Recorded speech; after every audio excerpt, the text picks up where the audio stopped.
Anything Media. Ejali emikwano kati bebalabe bange eryali essanyu oge Amaziga kati oluyimba olwo Precious Remy abangi gamanyi nga Rape alabika lwasinga okuwuliriza ensangi zino oba alabika lwatandise okuba nga alowoozaako okuwuliriza amanya muzikwala hajabdunuru mnyamishafi kulwanga eno ye Fik Media tubeebaza okubeerako mubali kusharinga kusubscribinga kucommentinga wamu n'okulayikinga emabegako ne leero wenjogerera Precious Remy oba Rape ekyamazima yatunda ya trendinga oluvannyuma lw'okubeera nti waabalukayo omukyalo omulala eyavaayo n'abeera nga ate aleeta omwana owabba bindeeba jjukira bano bombiriri baafumbiriganwa era buli omu n'abeera nga kakati yateekako munnenkusibidde awo naye mukyala bindeeba amuyita kokutero we eyavaayo n'agamba nti n'akawoowo kaawunya akajja bulaaya wenjogerera kakati ebizibu bitandise okubeera nga byesomba oba tugambe nti yasooka kubeera nga ate atabukira mukyala maama Fiina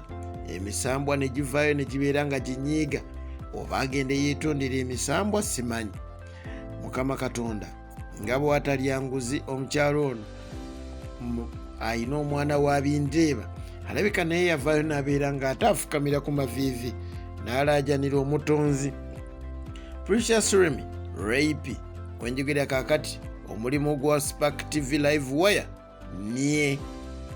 balabika basazeewo kubanga ate baawula kino basobole okubeera nga tebajjawo kiki ekinajja